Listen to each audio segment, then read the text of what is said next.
Tell Me More podcast is being recorded on the lands of the Wurundjeri people of the Kulin Nation. We pay our respects to elders past and present and extend that respect to all Aboriginal and Torres Strait Islander cultures. This episode contains content that may be distressing to some listeners, including discussions of mental health and suicide. Welcome to Tell Me More, where we have conversations about the good, the bad, and the real. I'm your host, Olivia Molly Rogers.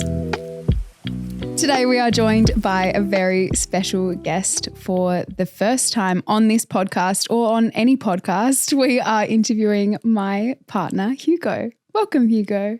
Thanks for having me. It's very nerve-wracking.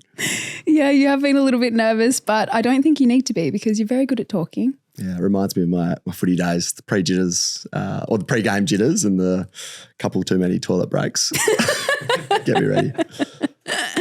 Now, I put up a question box so that people could ask you questions and we went through them together and there were so many, so it was hard to sort of cut it down, but we'll do our best to keep this to an hour. I would love to start with the usual question though. How would you describe yourself to a stranger? Yeah, and I imagine you get sort of twofold answers to this. One's kind of what you do, which people tend to lean on. So I'm a management consultant, which we can get into what that actually means. And then two, from I guess more of a character or personality point of view, I'd like to think that I'm very curious, like learning about lots of different things. I love sports and health and fitness, always kind of looking to better myself in different aspects of my life. And yeah, I really love my fine chinas, the people in my life who I enjoy spending time with. So that's probably how I describe myself at this stage. I think that's good. Well done. Thank you. And now you said that you will get into what you do for work. One of the questions we got was, what do you do for work? And someone just said job, ? Like, do you have one? What is it? Yes, I am gainfully employed, even though today I'm off work, which is why we're able to do this podcast. Which is very rare. Yes, yeah, indeed. So yeah, as I said, I'm a management consultant. My background is as a chemical engineer, and I often sort of caveat my job with that because I think people know maybe subtly more about what chemical engineering means than management consulting. But essentially management consulting, without sounding too wanky, is where we solve problems or provide advice to clients on, and often there's kind of senior executive level clients across private, public, social sector, across a whole range of issues. And often it'll be where they don't have kind of either the capacity or necessarily capabilities within their team to do it. And I guess the reason why it tends to work is we hire a bunch of, I guess, seemingly intelligent people from all different backgrounds, and we have quite a structured kind of problem-solving process we go through. So it sounds a bit vague, but yeah, you do get lots of doctors, ex-lawyers, ex-engineers, have a lot of people from the traditional route, which would be like an MBA. But yeah, I guess the art of it is that when you put those different perspectives together, you follow a quite structured process. You help executives work through the ambiguity associated with their problems. But yeah, as an example, I've worked for banks, oil and gas companies. I've worked in the social sector for a audiology services provider who are looking to enter a new market in Japan. So there's all sorts of random different things. And I think that's kind of the appeal for it. It's lots of the time it's a job for people who don't really know what they want to do with their lives, and allows you to get exposure to a bunch of different industries, different topics, work with a lot of smart, ambitious people. And yeah, it's really a real privilege to be able to do that. That's really nice. You work so hard. You work harder than anyone I know. And when you first described what you did for work to me, I instantly said, I need you to do that again, because I don't know how I'm going to relay that to my friends. I didn't know anything about it before, but I think I've learned a lot from you. But I would say that you're a professional problem solver and you help me a lot with my problems as a result. So it's very helpful. I've got my own personal consultant, which is really nice. I think I want to go back to when we met, because I have shared that story before, but a lot of people ask for the story of how we met from your perspective. So do you want to talk us through that? Sure. So, like all good love stories, it started on a bucks. So I had one of my mates from Perth who previously lived in Melbourne had a bucks weekend, I guess. And on the Friday night, we had a big dinner with a lot of the boys. And then on Saturday, went to the races. And it's important context because we were all dressed up in suits. So we were probably looking much sharper than we otherwise would. And then, spend the day at the races. I think it was Stakes Day, or I don't actually know the races that well. And then post races, we visited a bar called the Osborne, which probably, unlike other good love stories, is not necessarily the place you'll meet your person. But I was on the dance floor having a bit of a boogie, which I enjoy doing. It's quite late in the night. Was probably looking to head home relatively soon. I like early nights and love my sleep. So, and particularly after a long day at the races, wanted to prioritize that.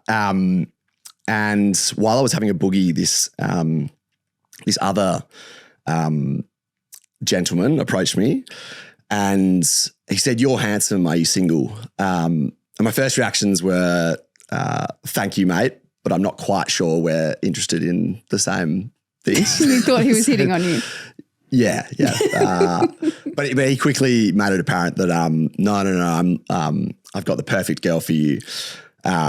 She's 1 in a million. And I mean, I probably should have straight away been like, yeah, that's great. I'll please come and introduce her to me. But I kind of tried to bat him away. I was like, mate, I'm about to go home. Don't worry about it. Thanks though. But he was very persistent to great effect. And he said, wait here, went and grabbed a girl, which turned out to be you, from the bar and placed her in front of me. And I think, I can't remember what the specific words were, but he seems to recall that there were love hearts sort of popping in the sky. And I think I was a little bit rattled, but I offered to buy you a drink, and then we proceeded to the smokers area because it was the only area where you could actually have a conversation. And that's interesting because neither of us smoke, and both dislike the smell associated with smoking. But that's not really what I recall from the conversation because it was such a kind of interesting, long, enjoyable conversation where you failed to mention what you actually do now for a living. But you did mention that you were a speech pathologist, and I think resonated on that, given that I've done a lot of work in the disability space through my consulting career. And I think probably a couple of hours later, so I was already reasonably tired at this stage, and I think I suddenly slipped off my chair, which I don't know whether it was necessarily me being super inebriated, but it came out of nowhere. You were just upright, and then suddenly you were I was off. It was so funny. So I kind of took that as my cue to leave. And the cue to wrap this up. But fortunately I think you may have found that endearing. So your reaction was endearing. Oh, thank you. Anyway, we caught a cab home. My phone had died, but I think I had my wallet on me to pay for the cab. I must have.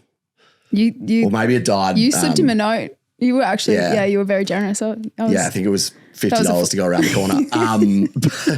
But we did share a cheeky kiss in the cab, which I got your number, and then chuffed by. And then Olivia plugged her number into my phone. No, other way around. Because your phone was dead, so I got your number. Yes, that's correct. Apologies. It's okay. Anyway, I proceeded to go home and pass out. It's a big day.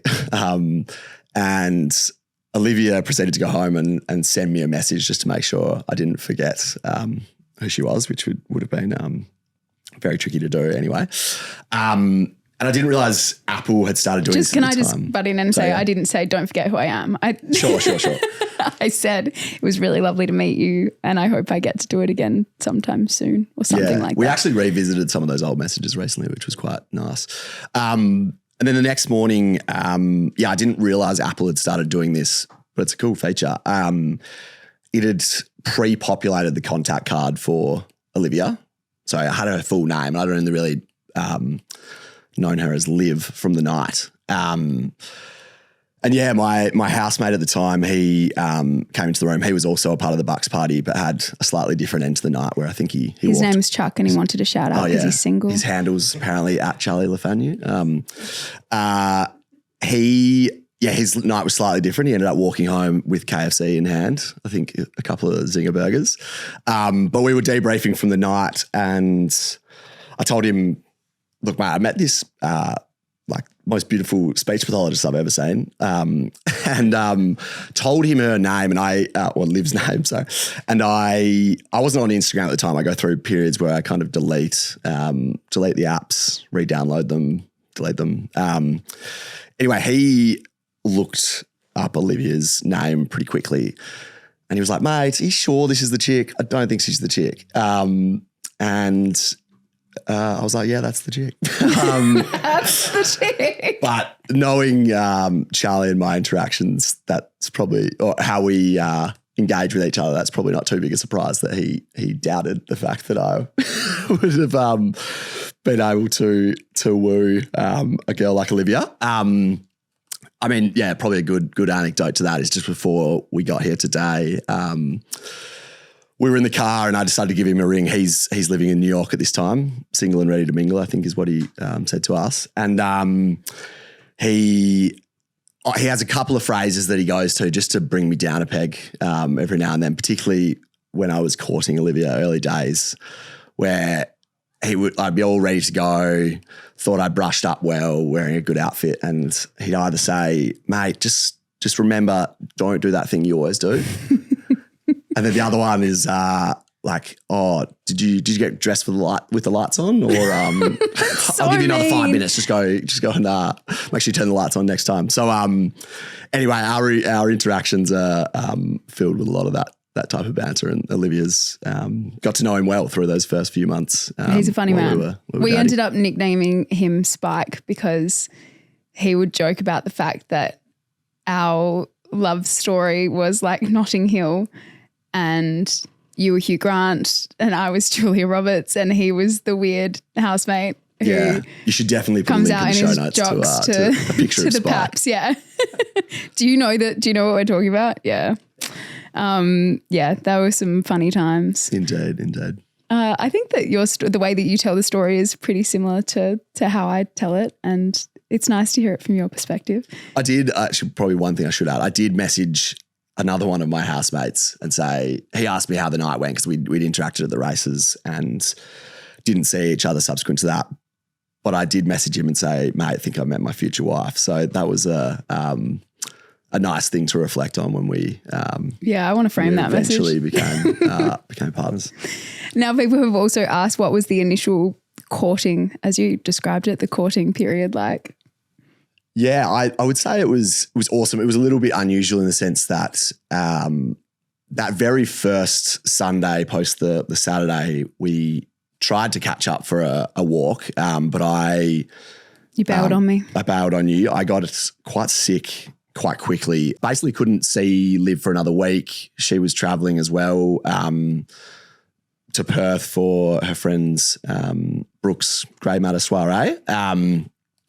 And we kept kind of missing each other given my work at the time was based just outside of Canberra. So I was flying kind of weekly. So I think the first date was in a local joint sort of halfway in between us. At 7:30 a.m. 7:30 on a Monday. a.m. on Monday. So not exactly your quintessential first date. Yeah, I would just say that the courting process was very almost seamless and easy. I think that was a great, I feel like that's a great way to describe an early courting process, that neither of us kind of had to try too hard, I don't think. And we were, the chat flowed back and forth really easily. There was never really a an end point to the conversation. It just kept progressing into the next day, basically. But our first proper date was early December, so probably 3 or 4 weeks after we'd actually initially met. Somewhat embarrassingly, I booked that 3 weeks before, so I was just banking on the fact that I don't think that was embarrassing. That was like a bold move and I liked it. You said to me, I know neither of us are free until this date,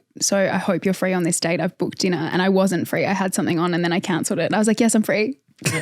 Yeah, I very much appreciate that. It was also the day after your colonoscopy, which you did.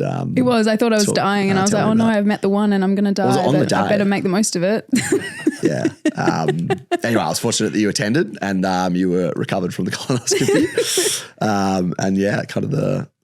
But also that coffee date. That coffee date was so good. I was so nervous. I think I was always nervous to see you, but also when I saw you, it was always really easy and the nerves were good nerves, not like anxiety, if that makes sense. And I was pretty nervous for that coffee date because it was so early in the morning and I'm always very puffy in the mornings. And so I wore sunnies and you told me after that I never took the sunnies off. And so I would have looked like a real wanker. Well, I kind of took it to mean that you're a celebrity.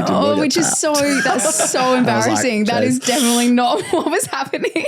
Yeah. But I left that coffee date. We were there for 2 hours. We had 2 coffees and I called mum straight after and I said, I think he's the one. Not to be dramatic, but I was right. Yeah, it's a nice one to reflect on. People have asked what were our first impressions of each other, what was correct and what was not. Yeah, I'd say there hasn't really been anything that was not correct. Well, I told you I was a speech pathologist and I'm not practicing. But you are/were a speech pathologist, so I don't think that's incorrect. Thank you. Yeah, so aside from that, I would say a few things really drew me to you.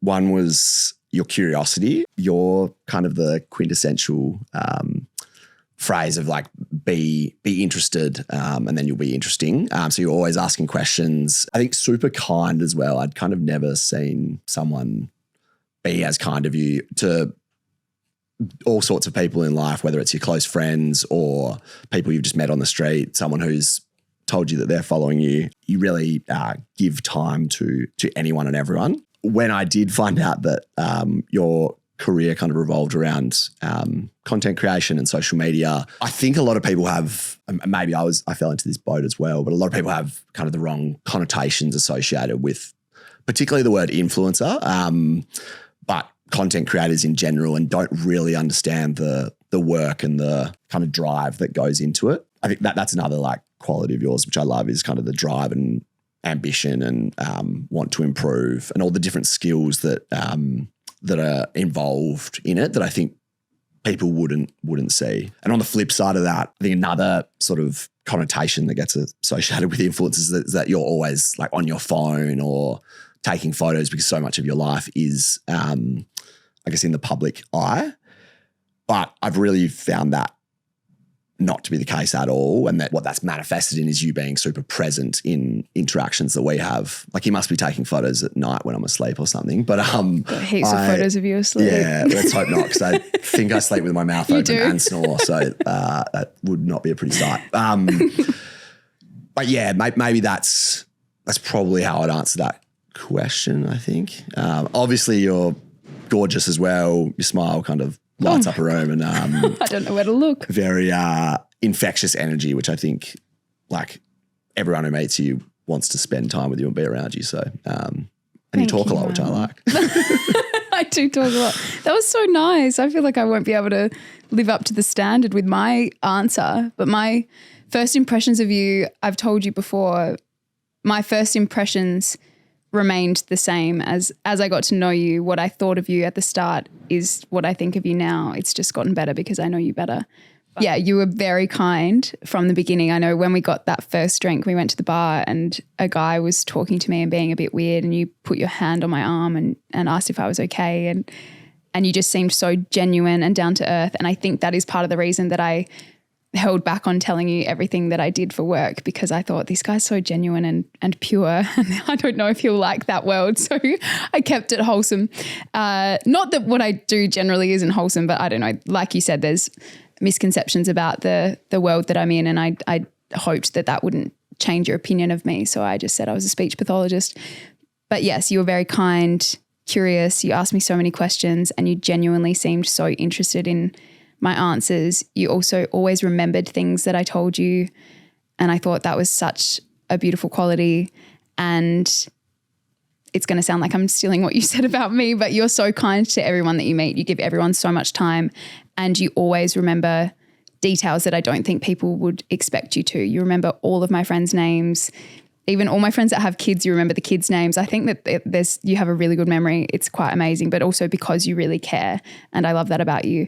And I love your curiosity for life as well, how much you love reading and learning and your drive. And yeah, all of these were part of the first impression, especially that coffee date. You listed off some quotes from books that you read and I was like, God, I think I love this man. So. Well, yeah, and I guess you seek a partner who shares similar interests, has similar values, similar qualities. And yeah, I think we do share a lot of that. Yeah, very aligned, which is nice. Indeed. Mum did submit a couple of questions, as did your friends. And I don't know if we need to answer all of those, but Mum asked how would you describe your go-to dance move? I have two. I'll answer one that Nikki's definitely aware of, which she calls the chopsticks. I'm not going to try and do that. Maybe we'll have to insert a video because I'm sure I've got a few. You'd have a few. And the other's the AOK, which a couple of my mates, particularly in the US, will know from previous. You've got some strong dance moves. Watching you dance at a wedding or event or whatever it is one of my favorite things. Thank you. I do enjoy it, even in the kitchen if it's if it's necessary. Now, we'll go back even further beyond when we met. What is your connection to Perth? Don't think I've ever been asked that question.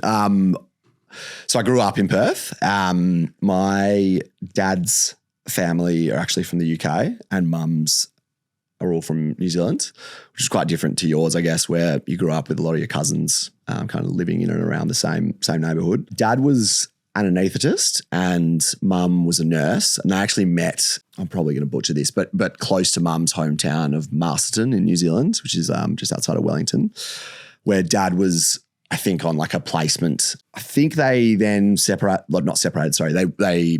went back to the UK, mum stayed in NZ, and then he had another kind of placement in Perth. And they both decided that it was where they wanted to live. I think Perth's got a lot of wonderful characteristics, beautiful weather. Everything's a bit slower, less cars on the street, which is lovely sometimes, particularly if you are prone to a bit of road rage like me. I decided to set up a life there and had 3 kids, of which I'm the third. My brother and sister are a good chunk older than me.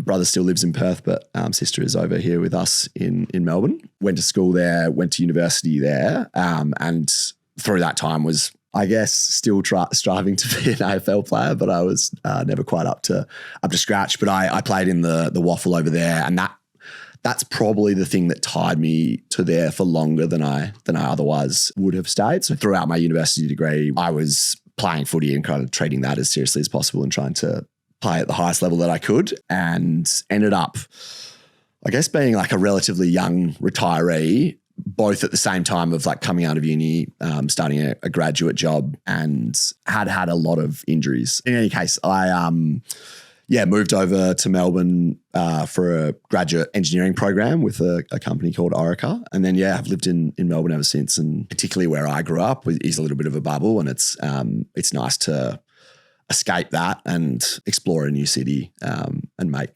sort of new relationships, new friends with people over here. What was your childhood like? Again, I don't think I've ever been asked that. My childhood was great. Probably similar to my answer before. Like I'm very curious, and so I tried lots of different things, like loved sport, played a couple of musical instruments through school, and had like the actual opportunity to do that. Bagpipes. I think you should say what they are. Yeah, the bagpipes and the trumpet. The trumpet's collecting dust, which is unfortunate as it's a bark trumpet, which is quite a nice one for those of you who are musically inclined. And then the bagpipes, they basically only get a run when mum gets a bit tipsy at Christmas and gets me to pull out Auld Lang Syne or Amazing Grace. You're still very good. I got my first performance at Christmas and I had tears in my eyes. Maybe to the untrained ear, I'm sure any bagpipers out there. I had a few wines as well, but I also was impressed. That does help. I think having like two siblings is kind of awesome as well, even though Rupert and Alice are a bit older. They got to explore things and then I would try them. And then mum and dad were both super loving parents. I probably most similar to dad out of the versus mum or versus my siblings. But yeah, like love my mum and love my brother and sister equally. And unfortunately dad's no longer around, but still have a very sort of caring and supportive family. Yeah. And you were only 17 when you lost your dad.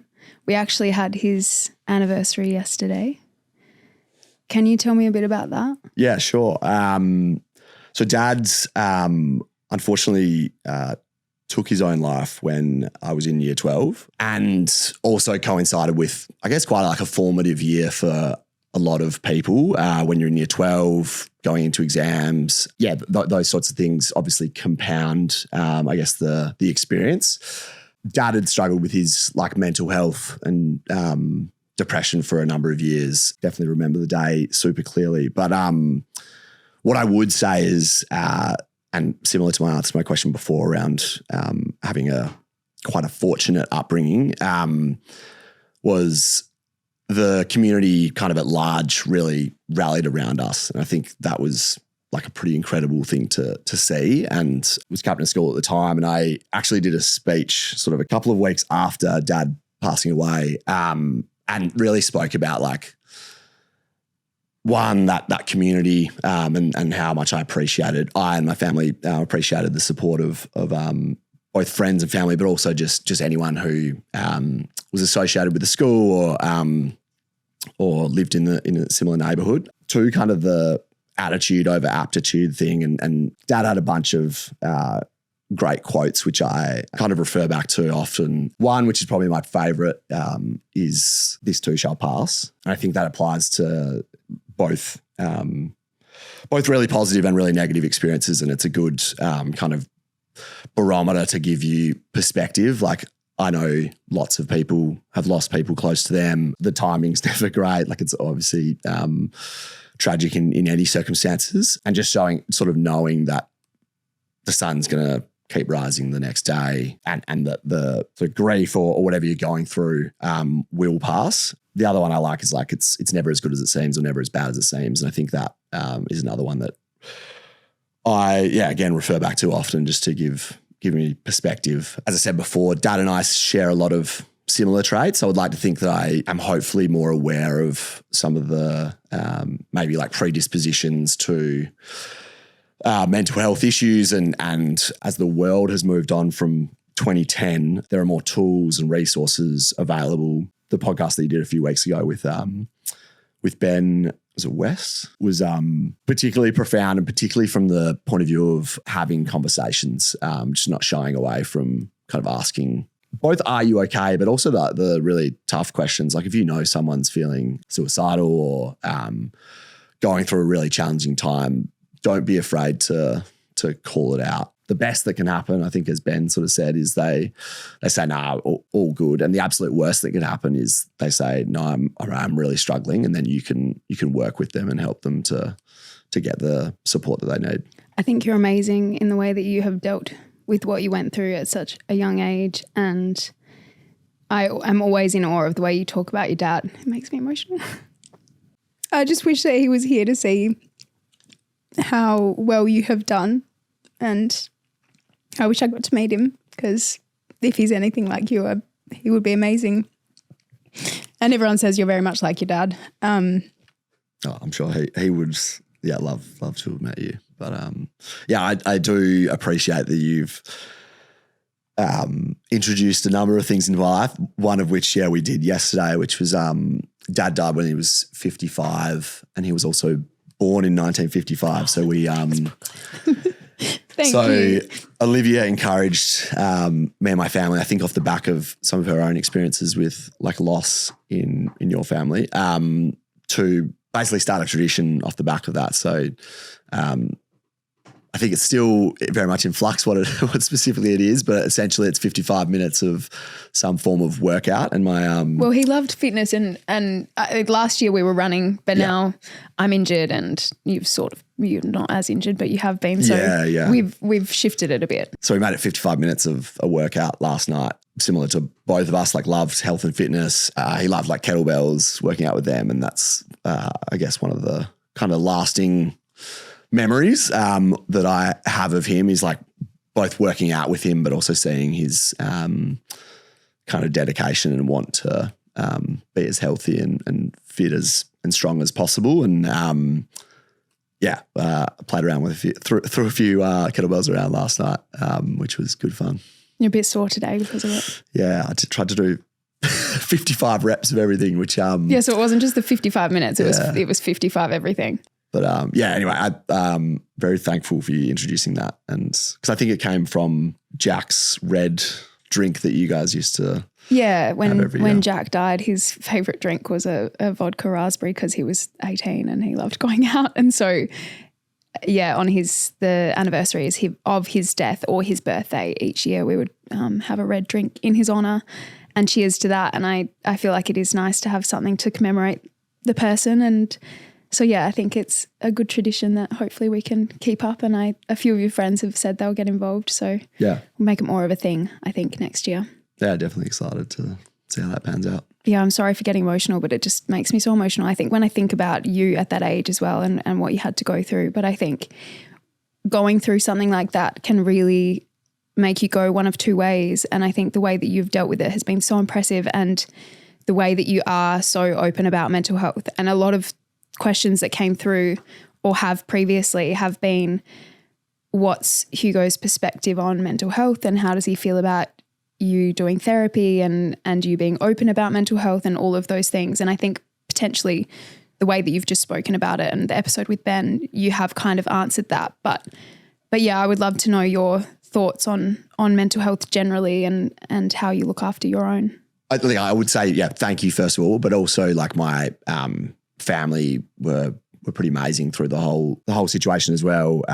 My mum has been quite incredible in the way that she's, I guess, managed a lot of the aspects that people don't straight away draw their minds to in terms of finances, like making sure the family's set up, I guess, for success, but also to deal with that type of scenario. And then, my brother and sister, like all of us have, and again, probably just our susceptibility to it or predisposition, whatever you want to call it, we've dealt with different mental health issues over the journey. A couple of things that have really helped me along the journey whenever I've kind of found myself in those positions of either like acute stress or acute anxiety that really drives like a struggle with my mental health is just going back to, I guess, the things that I anchor on, which are like health, fitness, kind of gratitude for the relationships that I've got in my life, but also like speaking to others, kind of hammer home enough the importance of conversation and like being open and speaking early. So like as an example, late last year, I was on quite a stressful project at work. I think 2 days into the project, like I knew something wasn't right with how I was feeling. Had that pit in the stomach and sort of the feeling of being stuck, or that you're in the grip of things where you kind of lose your ability to prioritize and make decisions effectively. And all you can see is how much work needs to be done as opposed to just like the next step and the thing that you can do next. Like spoke to you really early, spoke to my engagement manager at the time straight away and just said like, look, I'm not feeling quite right. I think just that the beauty of conversation is getting different perspectives. Often we talk about it often, like you can quite easily give advice to others, but it's very tricky to give or heed that advice yourself. We literally give each other the same advice, wanting the other to take it, but we often don't take it ourselves. And then so anyway, I think you benefit from the different perspectives and like just different ways subtly of wording things that one conversation with someone might give you versus versus another. So I also do practice a lot of kind of mindfulness Meditations. techniques, e.g. meditation.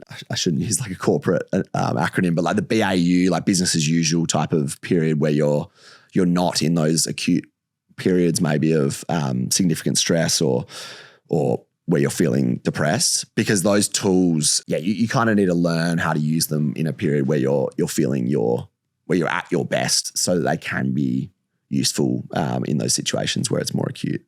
But I would say, like, you can have all the knowledge in the world or the information in the world, but still feel not quite right. Still have a shitty time. Still have a shitty time. Still feel and angsty. Also have everything seemingly right in your life. Yeah, exactly. Like the external circumstances. And like for my dad, I think that paints that picture fairly well. Like from the outside, we had all the typical traits of a fortunate, affluent family in Perth, living in a lovely house, close to the ocean. 3 beautiful he had a beautiful kids, wife. beautiful wife. Like kids who, I think we were all reasonable.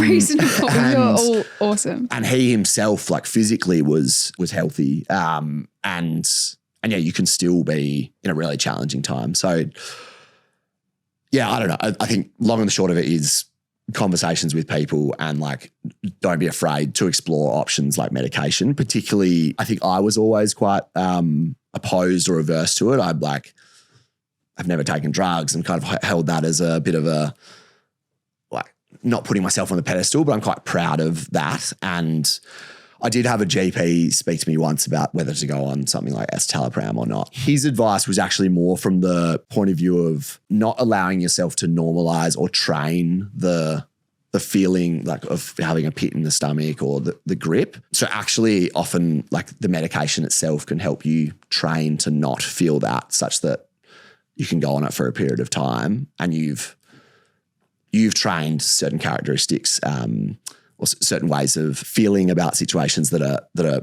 more, fit for purpose or help you when you encounter those types of situations going forward. So, 1 is like conversations, and 2 is don't be afraid to try medication, obviously under like the advice of your GP or healthcare professionals.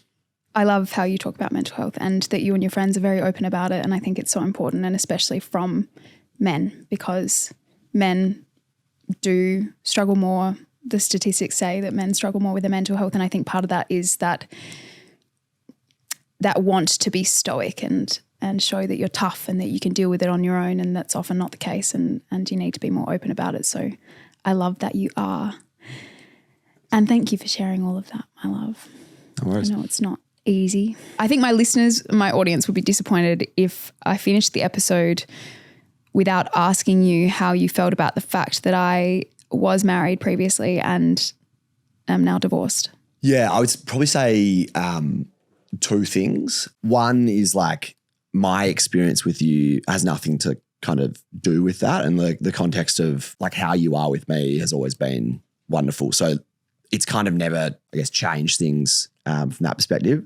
And then 2, I actually look at it as quite an impressive like thing that you did, in the sense that you were able to recognize that you weren't in the right situation and take what is like a very difficult decision to make, and sort of have the courage to do so.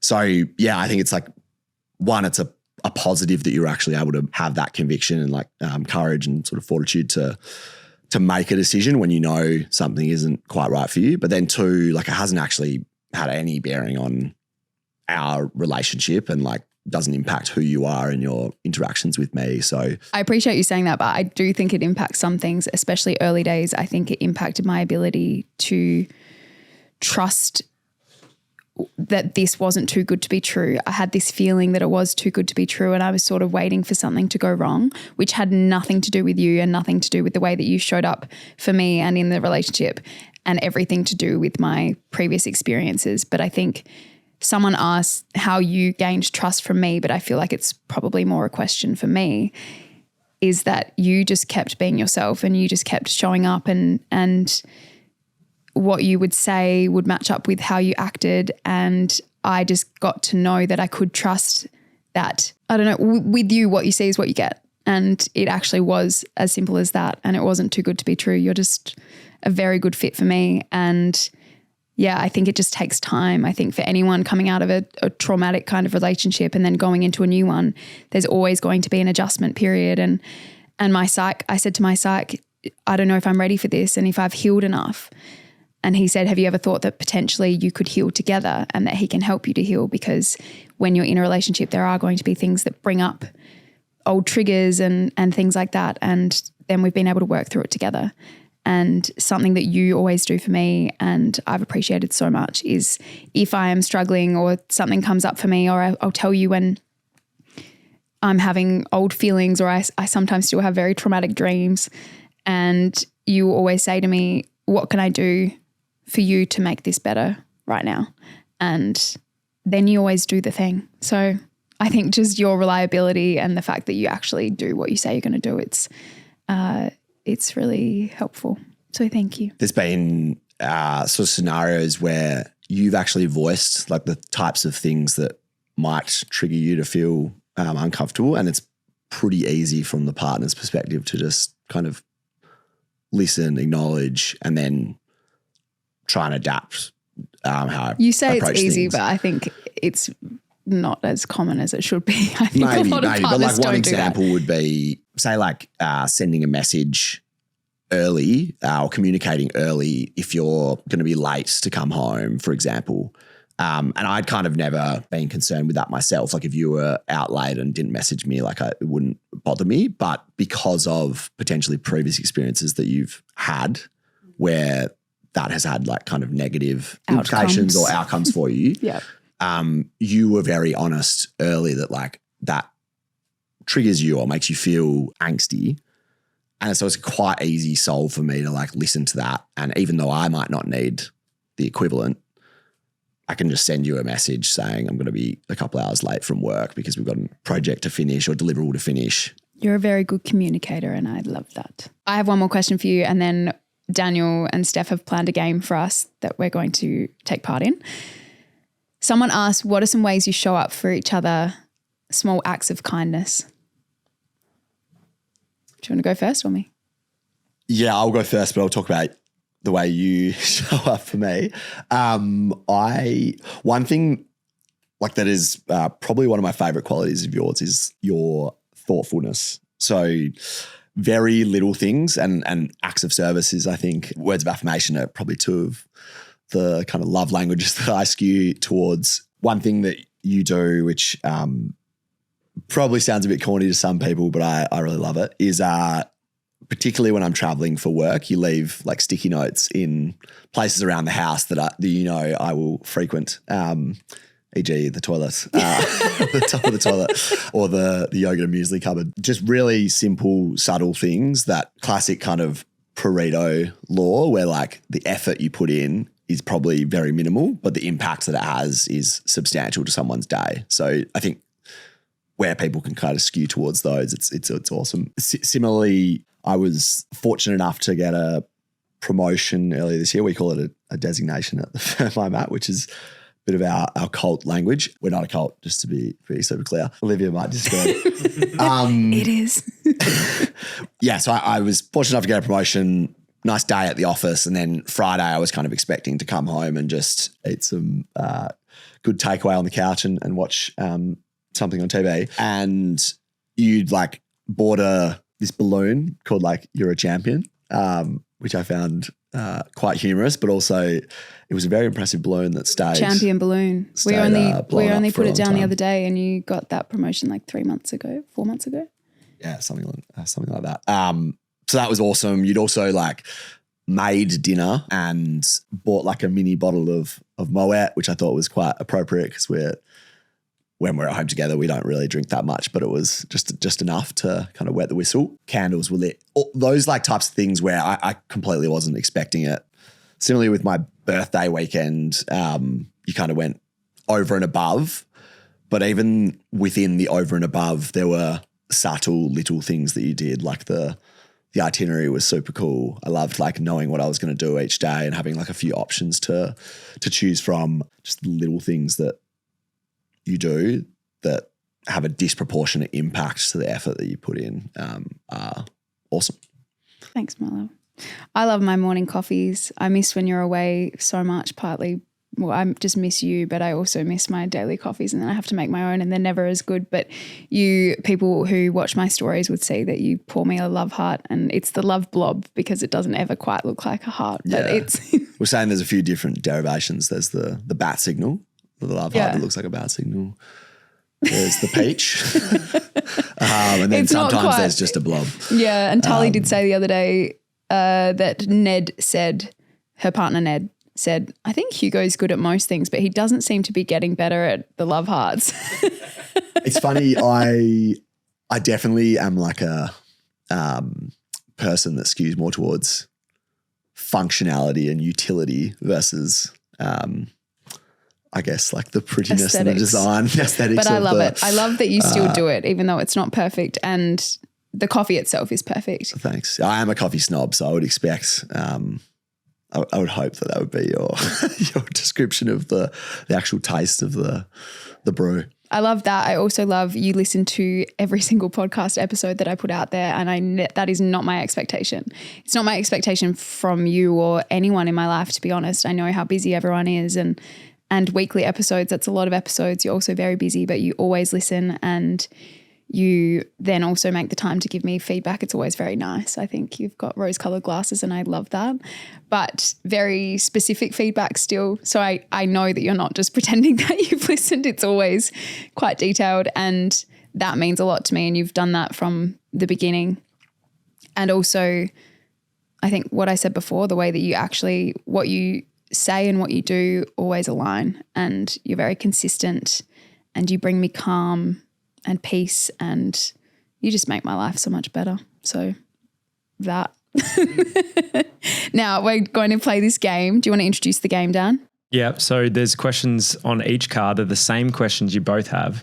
You're going to write down what your answer to that question is personally, and then what you think the other person's answer is, and then one at a time reading the question, and then you can both show your answers. They're in the same order. Okay. Yeah. So if you want to go, why don't you go first? We'll do it as you're going, so you don't have to. Okay, cool. Yeah. So maybe Liv, you do the first one. Okay. The first one is, what's my go-to comfort food when I'm having a bad day? Oh, this is cool. They're in the same order. Nice. Well done. That's very well played. He can't listen and write at the same time, so I don't think you heard that Dan just said that. Oh, Jeeves. Sorry. I'm a one-trick pony. Multitasking, not the foresight, not the yeah. So what is my go-to comfort food when I'm having a bad day? I would say it depends on the time of day. Have you written them down? Yeah. Oh, yeah. Okay. Is that allowed? Yeah. Depends on the time of day. I would say a salmon like poke bowl at nighttime, or an acai/smoothie bowl during the day. That's pretty good. No, that is good. But I did say tuna pasta. Oh, yeah, true. Yeah, that's kind of the go-to. But I always love a salmon bowl. It's kind of. And then, yes, acai or smoothie during the day, you are correct. And for you, I said yogurt and muesli. That is correct. Did you write it down? Yeah. Perfect. Yeah, well done. All right. This is an interesting one because I don't think there's anything that.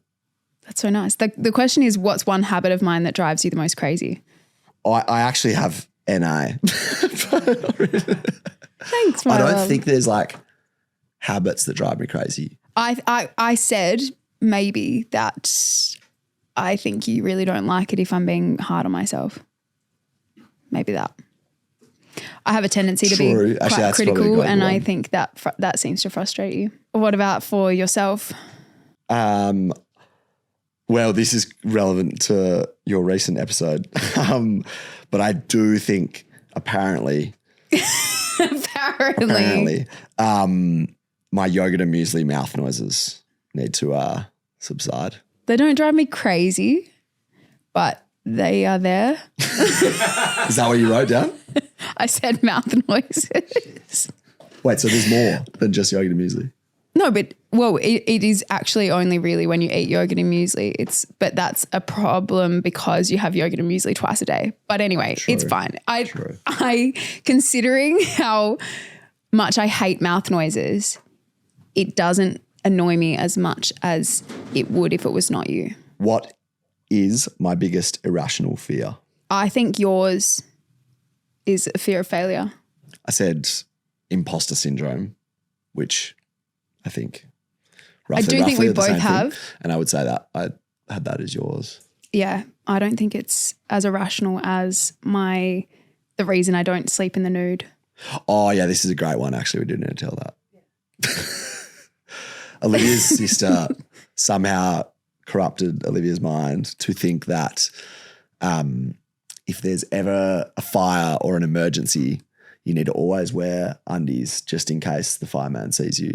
Well, if you have to evacuate, if you have to mood. evacuate and you don't have clothes on, that would be really awkward and embarrassing. So my sister told me you always have to go to sleep with undies on for that reason. And so I don't sleep naked. Yeah, and I think it's kind of irrational because I do think if there was an alarm going off, I could put some clothes on. Plenty of time. Yeah, but anyway, that's that. Plus, can't be comfortable. Sure, it can't be. This question is, what's one thing I do that instantly gives away when I'm lying? I think we're very honest with each other. So I would reframe it to like, what's one thing I do when I need to be transparent about something that's like uncomfortable? You say, I have a confession to make. Yeah. And I say, my love. And just leave it like. Or Olivia. Olivia. Yeah. Yeah. But you do, I think if you're saying something that you don't mean 100%, you just look around your eyes. Really? Yeah. Okay, that's. But then the truth comes out. Isn't great. Yeah, it's not great. And my voice is also very loud. There's a few things that give away. If I could only listen to one artist or band for the rest of my life, who would I choose? Can I say you first? I said Rufus. Yeah. Thank you. Damn it, I'm going to get this wrong. I said Harry Styles. Oh, that is good. But not right. Good. I said Coldplay. True. But it was more because I thought of Coldplay because we went to the concert together, but I do love Harry as well. Mm. And you cooked me breakfast the it. other day and had Harry playing and that was really lovely. I did. Yeah. That did happen. Well done, my love. Thanks for the questions. Now, you know that we wrap up every episode with a segment called Oranges and Lemons. You are actually wearing our Oranges and Lemon hat, which is now available. It will be available. Yeah, it'll be available to anyone who subscribed as of yesterday. Okay. So if you haven't got access yet, you need to go onto the website, tellmemorepodcast.com. You can sign up with your email and you'll get access right now to be able to pre-order. But there's only people who've signed up have access now. So you can buy it. If you like what you see modeled by Hugo, you can get it. What are your oranges and lemons? Can you start? Even though I know this is the go-to question, I don't have a think. So I'm going to stall. Yes. My orange, other than having you in the hot seat today, which has been so nice, is the fact that you've finally finished the study with work that was taking you to Perth every week for the last 5 months. And I have you back. But I'm not going to get my hopes up because there is a high chance you could get put on another project that's in another state, but hopefully not as far away as Perth. But that is my biggest orange at the moment, is having you back on a weeknight is, yeah, very nice. And lemon? Oh, God. You do an orange and I'll think of a lemon. All right. I'll say 2 oranges. One, and they're quite different. One was having the opportunity to go to Hamilton Island with you, with American Express, which was I just felt super privileged and fortunate to be able to do that, and also through my work, to be able to kind of make the travel arrangements. And then the second was actually just like the weekend just gone. I think it was the first time we've spent time back at our apartment in Melbourne, doing kind of all of our favourite things, training together and cooking dinner. We watched a movie, which we don't watch enough of. I hear, Dan, you're the movie buff, so I'll have to get some tips from you. Yeah, so I think just like a really relaxed weekend, particularly off the back of an amazing kind of experience to have in Hamilton Island, which I'd never been to, but I think you had. No, I hadn't. You hadn't either, yeah. So yeah, they're my oranges. Do you have a lemon? Lemon, bit of a first world problem. My flight back in particular, because I was going from Hamilton Island to Perth, wouldn't recommend it. Let's say disrupted. complicated. It was a series of unfortunate events. That's a great way to describe it. So one, we, as we were taking off in Hamilton Island, we flew into a bird struck the engine. Unfortunately, the bird, I think died. I wouldn't imagine it would make it. So I felt very sorry for the bird, but also it meant we sat. So it was quite a fascinating experience. Sorry for speaking too long, but we were like accelerating off the runway, and the runway finishes and it's ocean. So they had to brake all of a sudden as they hit the bird. We had no sort of comms over the audio for a few minutes, and everyone was kind of wondering what was going on. Anyway, we sat on the tarmac for an hour and a half. It then meant that when I arrived in Brisbane, my connection to Perth, a bunch of us who had been on that same flight from Hamilton to Brisbane were running late for our next flight. My bag didn't make that plane. On that plane, we had no Wi-Fi, which seems ridiculous to say. Like even, I don't know, probably 5 or 10 years ago, Wi-Fi on a plane was like a magical thing. But now I just sort of take it for granted, particularly when I'm working on the plane. That was my lemon because I didn't have Wi-Fi, was running late, my bag got left in Brisbane. But I am very aware that they are all first world problems, and I made it to Perth safe and sound, and my bag got dropped off the next day. So it wasn't a yeah, but it was just one thing after the next. And I kept asking you, have you made it safely, or is everything going okay? And the answer was no. Constantly. Yeah, or there was no answer because I didn't have Wi-Fi. I couldn't get onto you. My lemon, it's going to be a bit cryptic probably. I've just got some family stuff going on at the moment, and that's always a bit of a lemon. Just to be transparent without giving too much away. I think it's always hard when you've got family stuff going on, and I particularly feel that when I'm in Melbourne and I can't go back and be there with them. So that is my lemon at the moment. But yeah, it has been a very juicy orange having you here. So thank you so much for coming on. I know you were a little bit hesitant, so I really appreciate it. And anyone who listens, please send us lots of love for Hugo so he comes back on as well. Yeah, I'm sure my mates will take that as an invitation to give me a lot of flack, but thank you for having me. It's been a pleasure. Thanks, my love. Thank you so much for listening to Tell Me More. If you enjoyed the episode, please leave us a review, share it with your friends, and follow or subscribe to the podcast. Your help in growing this community would mean so much to me.